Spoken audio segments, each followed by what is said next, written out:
te na chaîne na bino bolingaka mingi Pro Concept Media.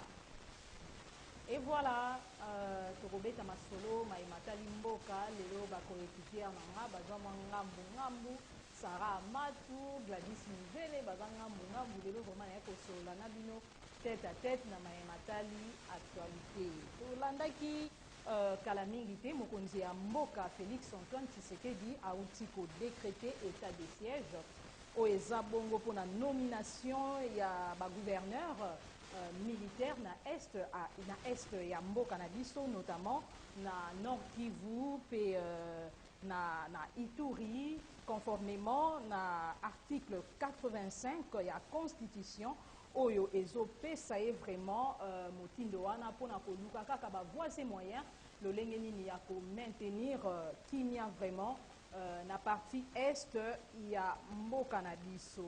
Alors ba question tozomi tuna elongo ngana bino, est-ce que état de siège yango nde ezomema solution ou bien comment? Et kotala nyonso ezosalema mayema ezosalema na mboka na biso na est ya pays batuerie tozomona na baimage pasi mingi na kala nazalaki na habitude ya konéglige sujet wana mais lelo nakomi à chaque moment kobondela n'ayant quoi faire, que faire de spécial ou bien n'ayant pas toutes ces capacités à part kobeta mbela et pas bakondi na nzela ya etandoike en tout cas kobwaka pe mabolongo ezalaki vraiment moi likanisi malamu mpona baimboka mpona biso mpe bamosusu bana mboka comme patriote motu nyonso alingaka oyo aportaka mpenza mboka na ye na motema. Est-ce que état de siège eza solution mpona komaintenir vraiment kimia na ngambo ya est na mboka na biso ekolo Congo? Est-ce que ezate faut revoir d'abord condition ya bamilitaire oyo baza na front? Est-ce que yango mpe eza na part te kotala ete toyokaki selon bainformation notre possession ke baimboka mosusu baza bobele na nsima ya mai koleka na est na partie est ya mboka na biso? Alors toza ya kosepela mingi tomonaki mokonzi ya mboka décréter vraiment état de siège oyo elingi koloba kaka ke nomination ya bamilitaire na ngambu wana to mpe na baprovince wana mpona kotala vraiment lolenge nini ya koluka komaintenir kimia, lolenge nini ya kosilisa bamassacre oyo tolembi. Mutu akokufa lokola nyama, bato bakokufa lokola bambisi, mutu akokufa lokola soso. Chaque jour les cris d'alarme, chaque jour les cris de pleurs. Toutaki komona ba image dernièrement mwana azomela, mwana azotete, mama déjà akufaki, mais mwana inconscient azoyeba te babiloko bongo tozomona basi baza violé partout na est na biso ya pays. Quelle solution, quelle mesure prophylactique? En tout cas, coup de chapeau na mokonzi mboka pona likaniso ya état de siège toza na kolika ete et quoi apporter vraiment solution na partie est ya République démocratique du Congo par rapport à ba massacre kolela chaque jour, kolela mikolo na mikolo, ba mama bazolela, bana bazolela, ba famille ezolela, ba mama baza violé, bana baza violé na est ya mboka na biso. Côté mususu pe tozongi awa na capitale, insécurité totale. Par rapport à likambu ya état de siège wana tomonaki ndeko Fayulu pe ndeko Muzitu ba alamuka ba réagisaki pona kotalisa ete likambo ya état de siège o mokonzi mboka décrétaki ezalaki pena solution te. Ah bandeko nanga mais nga nazomona lokola mokonzi mboka azakaka koluka solution pona koyeba lolenge nini ya kobongisa. Tomonaki bandeko alamuka bamarchaki coup de chapeau, bravo na bino bomarchaki pona koluka kimia ezonga na partie est. Mais mokonzi mboka auti ko décréter état de siège. Pourquoi bokotelemela likanisi wana soki pe vraiment bino bozali na souci ete kimia ezonga na partie est ya République démocratique du Congo? Est-ce que yango peza souci na bino? C'est vrai tout le monde a bino ko réagir à chaque fois, à chaque instant na maematali likambu oyo. Na likambu oyo etali insécurité na est ya pays. Tout le monde a bino est-ce que yango ekoko zala pe raison te bosimba na maboko main dans la main mpona koluka lolenge nini ya kotrouve solution kotala bandeko na biso kokufa bilelo chaque jour na este ya pays.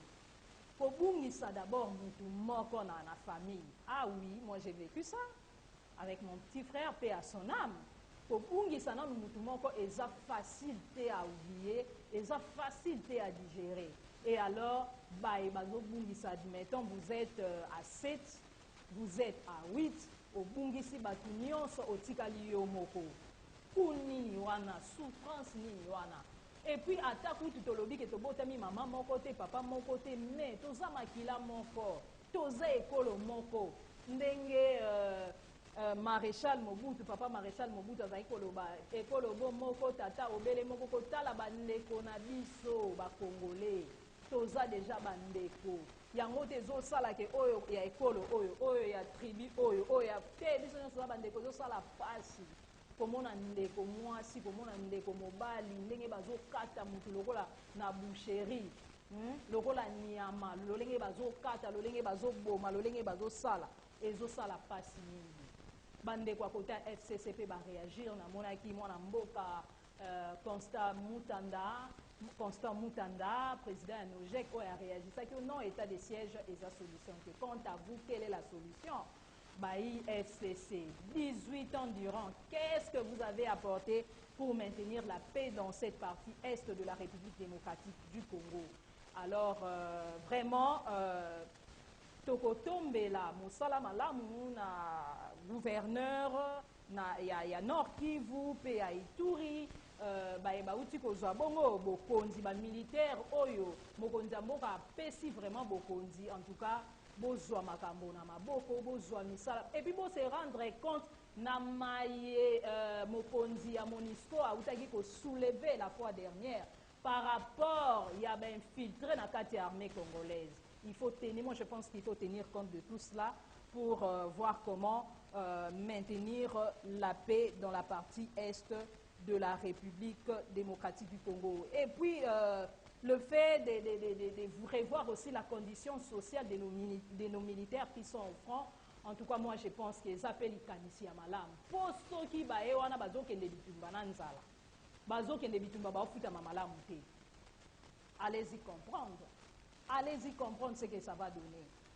Allez-y comprendre, Moutazo Kende Bitumba Nanzala, Moutazawana Nanzala, Tolobite Kezabongo, to améliorer, c'est vrai, nous faisons recours à l'armée étrangère et consorts, c'est bien bon, mais to revoir POA, Bisopona Kala, Banani Babundara Bitumba ya Angola, Banani Babundara Bitumba na Brazzaville, Bao wana pe na ezape idée malamu ko benga bae wana bae ko sala pe renfort na kati armée na biso pona ko silisa likambo ba tireur de ficelle nyonso bakangama pe justice sala musala nango tozwa vraiment litomba to pe réponse to pe kimia na partie est.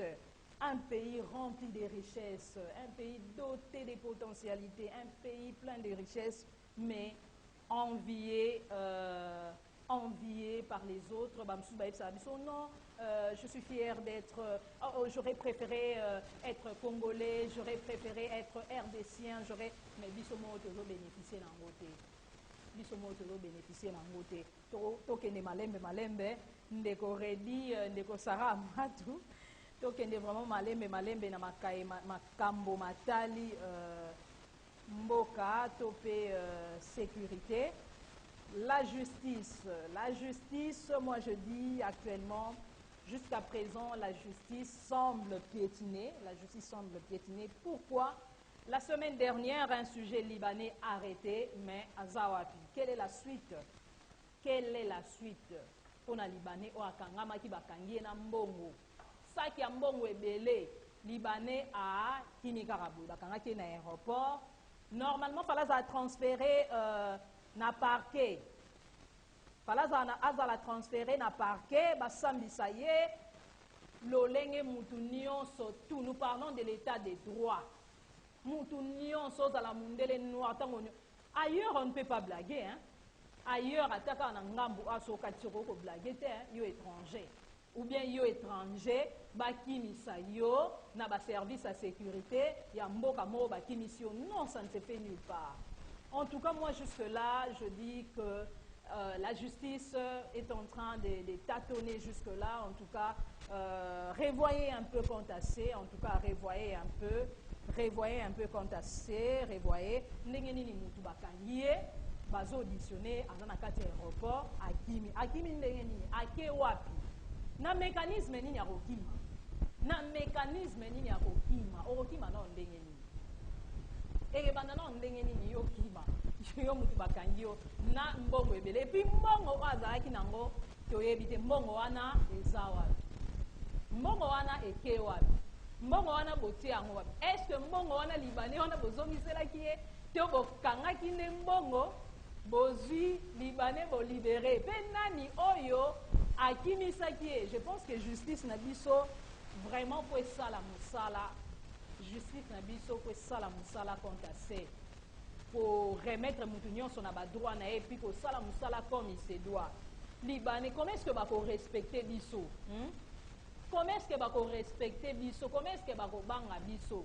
Tant que bazo mona oyo boye oyo koto a te rigueur oyo kote musu na ngambu ne azaki pe censé kote a rigueur à l'embisi.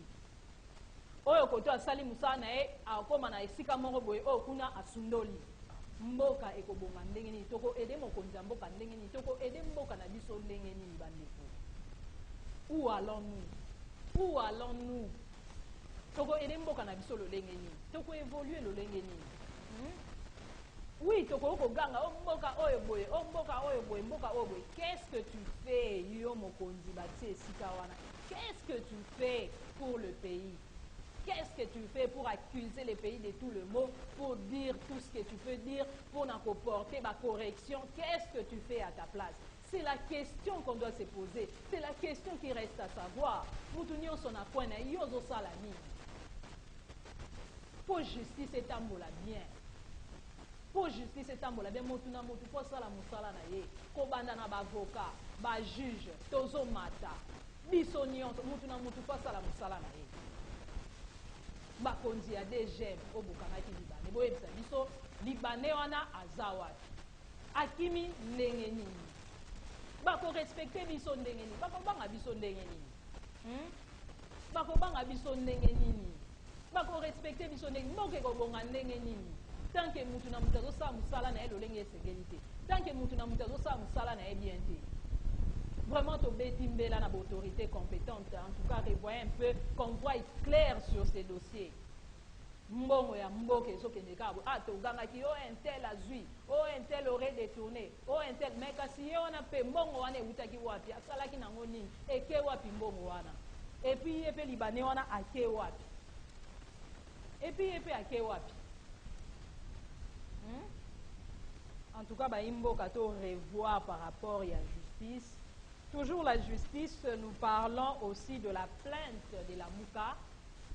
Tomoni bandeko à la Mouka ba aussi ko déposer plainte na bango, ba porter plainte contre Mokonzi ya Mapinga ya ville à Kinshasa et puis contre gouverneur ya ville à Kinshasa, je cite le général Sylvano Kasongo et puis les gouverneurs Jean-Kiningo Bilambaka. Par rapport à la marche organisée la fois dernière pour contester le massacre, la tuerie dans l'est de Yamboka na biso. Tout le monde qui bongo, comment est-ce que marche wana tout le monde qui de notre circulat qui n'a pas réseaux sociaux, nous sommes les attesté que gouverneur a boyi marché salement et puis tu as comme on a sous document nous sommes oh non gouverneur a évi makambo wana te eza fake news. On dit melanane. Après un moment donné bande kwa la muka ba bimi na terrain, tout à la boye, batala boye. Ba militaire ba e to pe ba to mibeko ba e pour empêcher marche to moni ba gaz lacrymogène to moni. Et puis dernièrement encore, tomoni comment la police qui a attaqué tina siège, toyoki ba beti, toyoki zu babiloko, on a siège décidé vraiment par rapport à Yebi Moussala. Quelle est la mission de la police quant à la population? Mission à la police des animes. Mission à la police des animes. Mission à la police des animes, sécuriser. sécuriser la population na bien naïe. Marche comme Owana, Oezake, tout la Mouka, Bazotelemela, Batuerie à Est, Bazotelemela, Makambozo, les Canadiens Est. Est-ce que ça qui vraiment ma baie? Toza na kati ya démocratie. Est-ce que ça qui vraiment ma baie? Banamboka, topé bae à la Mouka, Bakita la Mabele, topé na terrain, na Nzela, pour na Koloba, non. Na batuerie, topé na massacre, Oezo, les Canadiens Est. Est-ce que Bazala qui vraiment na raison te? Ya Koloba, non. Na nyonso ezosalama na mboka na biso na nyonso ezosalama na est ya pays bana mboka bazokufa makili ezotanga. Est-ce que bazalaki vraiment na raison te? Alors lelo badepose plainte na bango tozolandela mpe likambo tokotala lolenge nini justice akokata likambo yango. Alors tozosouffle mwa moke nazorevenir bino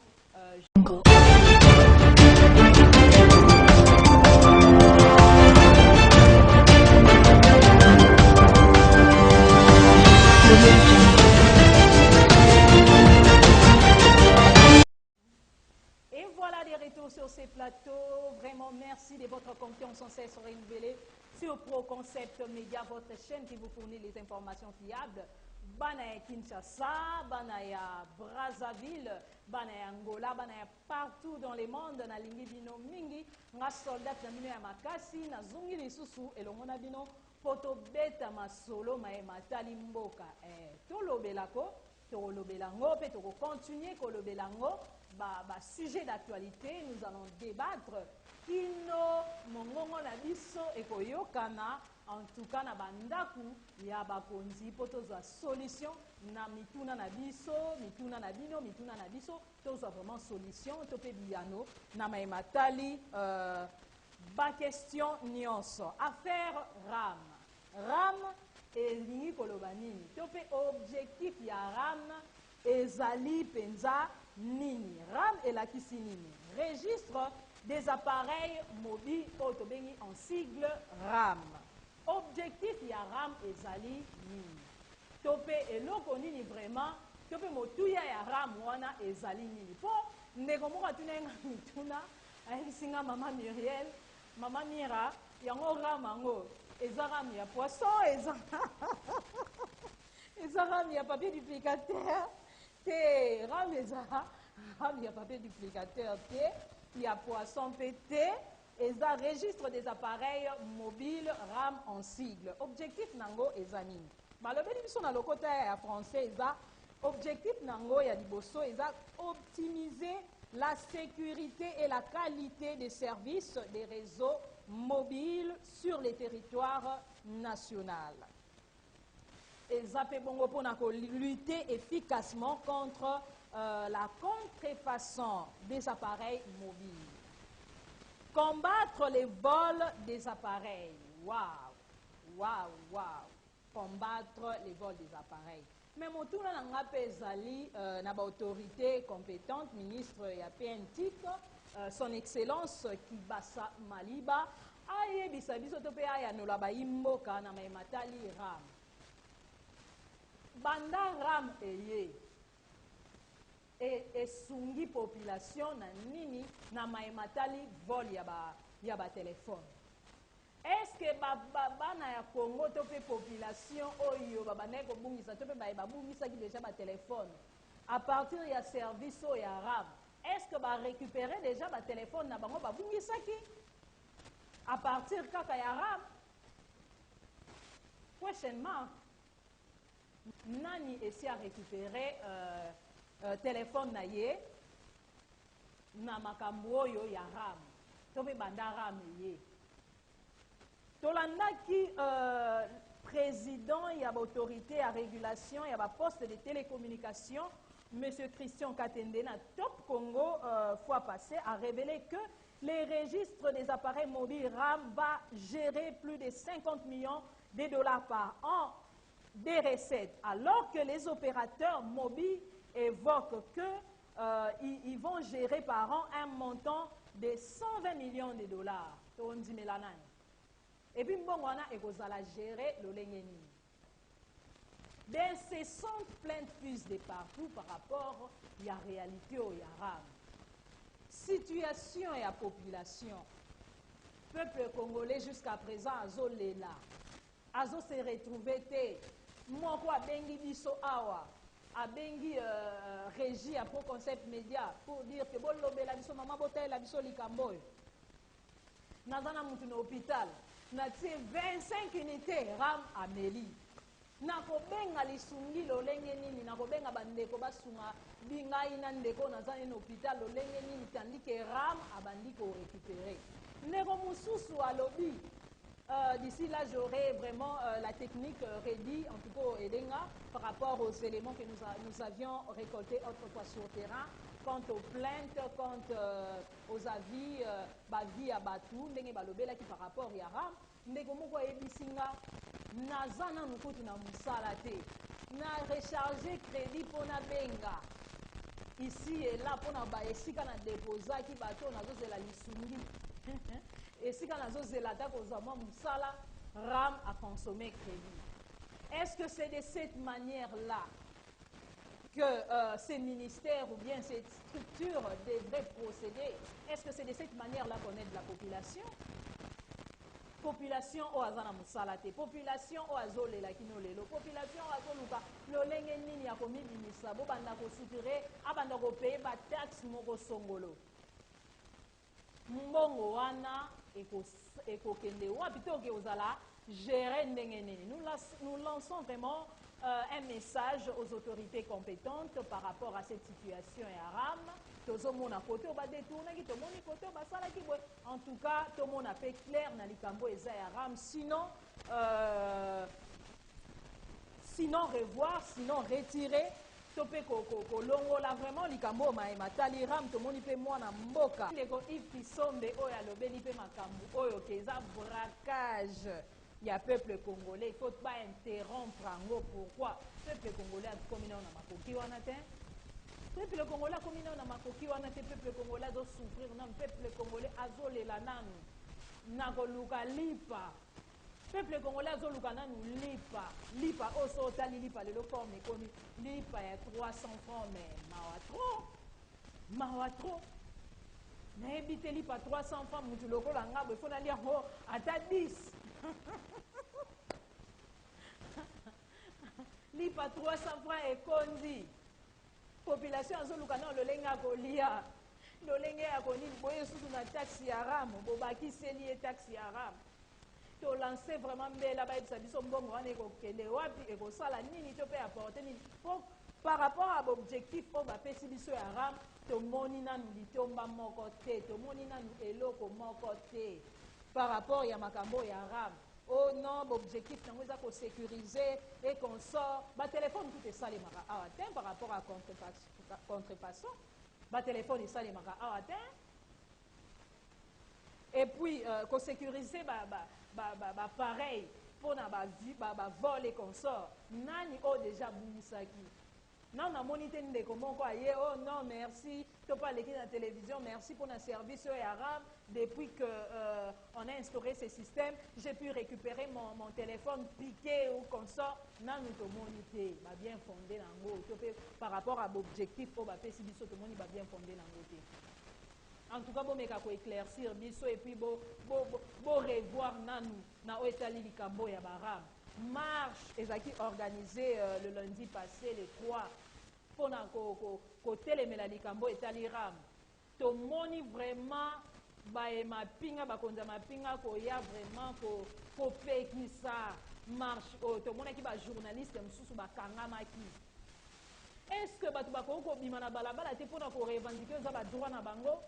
Pona ko telemela makambo ezotambola te? Est-ce que za mabe ko ose tanto pe ko telemela likambo eza mabe o batu ba moni clarté?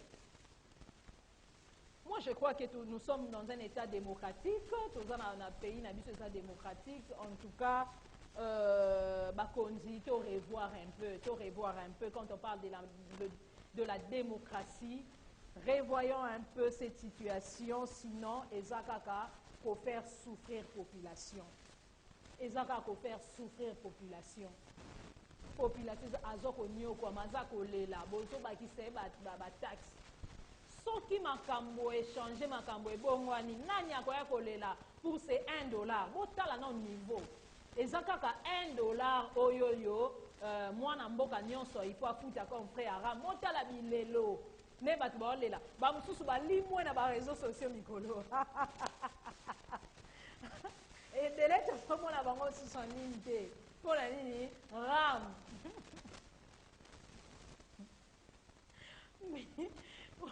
na kala na régime passé ezalaki internet fo ekatama mpo bato batala bapiblie lisusu te mais oyo eza soki na raisonne mwanda oyo eza lolenge moko te ya koprive biso internet na lolenge mosusu te lolenge régime passé ezalaki kosala bakati bino internet boza na droit internet te mpo boéchange te eza lolenge mosusu te population ezolelaka likambo population ezali na mbongo te population eza na mbongo te revoyez un peu les autorités compétentes en tout cas revoyez un peu likambo oyo ya Ram en tout cas bolongola likambo etali Ram population ezoluka na olipa kolia moto akokende mosala na ntongo adéjeuner te allez-y comprendre et bon oyo akozwa afuta Ram to adéjeuner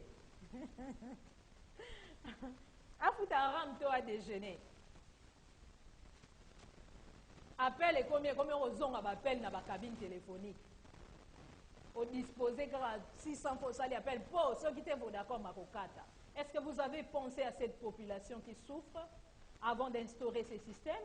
Est-ce que vous pensez aussi à ceux qui sont comme garde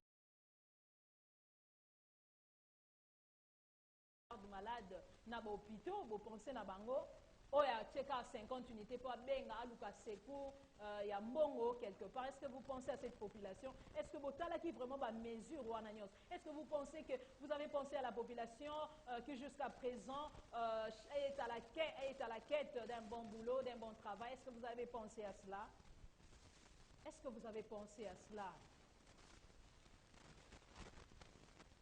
Est-ce que vous avez pensé à cela? Et c'est pourquoi j'avais dit la fois passée, la fois dernière, par rapport au gouvernement et à Bawarrior. Bosala, totombeli bino mosala malam. Bosala mosala malamu. De manière à ce que même passage na bino tango zoleka bazo betela yo maboko. Et non tango yo zoleka bazo bwakela onde mabanga. Ye lisusu te. Vous aurez des comptes à rendre. C'est bien bon que vous mais est-ce que ça qui vraiment priorité qu'au bandana ne lo kona ya barab?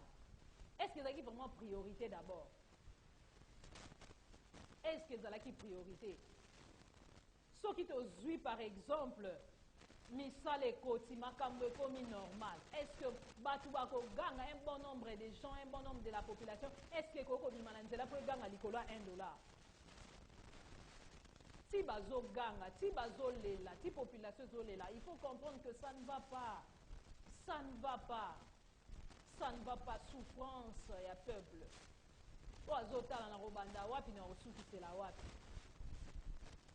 Maman la mouki n'attend oazo ebate comment nourrir ses enfants. Papa la mouki azo kene musala éviter comment est-ce que je vais nourrir ma famille. Azo beta na makolo. Et mususu aluki moi crédit pa benga ram lisusu. Moko ebisinga ali mama miraha soldat na biso makasi kino bakokanga nga sim oyo na kofuta yango te mais biso to lancer kaka mbela na bakonzi na ministre na biso Kibasa revoyez un peu contacter revoyez un peu cette situation.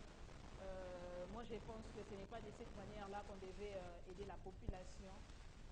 Population oyo aza na musala te oyo azomiluka nanu oyo avandi nano na ndako tonde d'année na chômage oyo azomiluka nanu abanda kofuta bataxe moko. Je pense que manière wana ekolese kaka population ekosala vraiment malamu te. En tout cas soki bokorevoir ekosala vraiment bien par rapport à la condition sociale de la population. L'électricité, les problèmes d'électricité, problèmes yamai, ezo causer problème. Na ba point mususu, tozo mona baimboka tope bana mboka bazaka na ba mai ya forage. Forage na forage robinet kutu ba éviter, bato en régie des eaux kutu ba éviter. Na ba point mususu kutu ba genre ya snel ba meka rakoni atate ministre énergie qui salume banda. Mokonza mboka lobaki na biso ki salume banda to monaki présentation, il y a programme à gouvernement. Oui, l'année samaki malamon qu'on a investiture, il y a gouvernement et puis remise et reprise. Oui, salami na ministère, tout le monde qui salume banda. Ministre énergie, prévoyez un peu qui salume banda. Total la condition sociale, il y a peuple congolais, tant que Zolobela, Makambo électricité, il y a maille. Makambo etali maille, Makambo etali électricité, ministre énergie, revoyez un peu qui salume banda.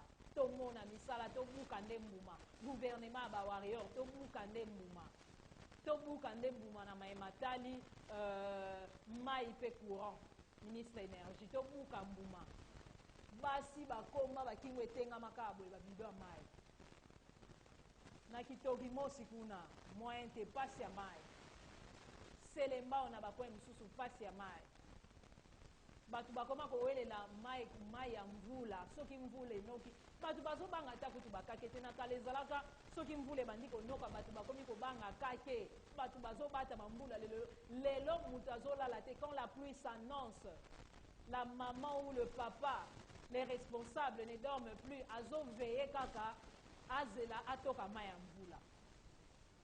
Dans un pays comme le nôtre, autotondani na ba maï na ebale ba maï un peu partout, est-ce que toko kole la maï, est-ce que toko kole la problème, il y a courant les lots. Est-ce que toko kole la problème à maï, est-ce que toko kole la problème à courant. Ngana koloba kaka na koloba mingi te na likambo yo, ki salume banda. État de route. Ndeko moko ayebisi ngai banzela oyo c'est comme si eza na badate d'expiration banzela nyonso ebebi banzela ebukani na nzela bongolo nzela ebebi banzela partout nazokende mvula enokelaki nga jour mosusu na kati ya taxi bus na matonge mais mai partout mai ezotonda partout place akoniata eza te place akoniata eza te. D'une part, peut omoni part ya population, ceux qui te connaissent na ba marché mususu. Yo moko peuple nanu ozozo a salité ya biloko zoteka otie na kati ya caniveau po maele kalolenge ni. Et puis na ba quartier wana pe na ba différents quartiers okomona batu bazaka susu te na caractère to pe na hygiène ya koyeba ko canaliser ba ordure to pe ba salité to pe ba immondice ko koyeba esika nini ya kobwa kango. Mutu akozwaka salite wana akomboli na lopango azui abwaki na kati ya caniveau banzela ezobeba. Moi je pense que la population tobeba imboka nous avons aussi la part de la responsabilité quant à la dégradation des routes dans la ville province de Kinshasa. Salité partout tozolela bafulu banini eloko nini biso bana mboka pe tozosala mpona koaider pe bakonzi eloko nini tozosala. Certes, les poubelles publiques ne sont pas érigées partout. Namoni ba poubelle qu'on a vu son excellence Jean-Claude Ngobila, gouverneur, il y a ville province à Kinshasa, a érigé ba poubelle, mais namoni on a limité, namoni on a gombe. Bon, bisika mususu, qu'est-ce qui manque? Tout le monde a fait ba poubelle publique. Toujours dans le cadre où il y a pour maintenir propreté dans mboka na biso kin label, kin bopeto. Kin bopeto. Allons-nous joindre les propos du vice-gouverneur? Donc, il faut joindre penza ba propos na ye. Oya lobaki ete abimaki na etando eke pona koloba ete kin bopeto eza na budget te. Mwana mboka Jean-Claude Ngobila Mbaka par rapport à kin bopeto ba poubelle aider biso aider pe population ba poubelle ezalaka te ana limité to pe na gombe na ba nyonso na ba nyonso est-ce que ba maman na selembao. Oui, aujourd'hui je condamne du fait que bazobwaka ba salité na bango to pe ba salité nyonso na ba caniveau. Est-ce que ba mona ka ba poubelle wana est-ce qu'il y a un service où ezaka ya suivi pona kolandela babwaki salité wapi basali boye osali boye bakangi yo ou bien samedi vraiment bambongo wana barécoltaka. Est-ce que salongo esalemaka convenablement ou bien est-ce que service moko elekaka mpenza mpona kocontrôler soki salongo mpenza esalemi. Na nakoloba ete tobwaka kaka mpe faute à chaque fois na bakonzi te biso mpe population toza mpe na part ya responsabilité lelo toolela malaria o moke na beli o typhoïde nyonso wana eza biso moko. Je nous exhorte à avoir une attitude responsable. Acte na biso tozopose ezala vraiment responsable. Ezala responsable. Soki totamboli elongo tosungi bango na lolenge wana nde tokokoma na kin label kin bopeto. Nde tokokoma na kin label kin bopeto. Tokosepela pe na mboka na biso. Nous n'aurons rien à envier ba pays mosusu. Oh bazane l'autre côté comme ressources minières. Mboka na biso etondani na ba richesse, etondani na makambo ebele. Mentalité, changeons des mentalités. Aidons aussi les autorités à concrétiser ou bien réaliser leur vision. Aidons les autorités par rapport à cette vision de Kin Label, de Kin Bopeto, par rapport à notre attitude, par rapport à l'agissement, par rapport à l'olengeni à gérer ma matiti, ma poubelle na biso. Et puis ma poubelle wana mwana mboka, elemba ba sachet wana, est-ce que vous pouvez contenir vraiment ma salité nuance? En tout cas, moi je pense que ma poubelle wana ça vraiment yango te sebelaki. Ba sachet wana ça vraiment yango te sebelaki. Sauf que zalaki ata ba tonneau en plastique ou zalaki placé na ba coin nyonso. Ce serait une bonne chose.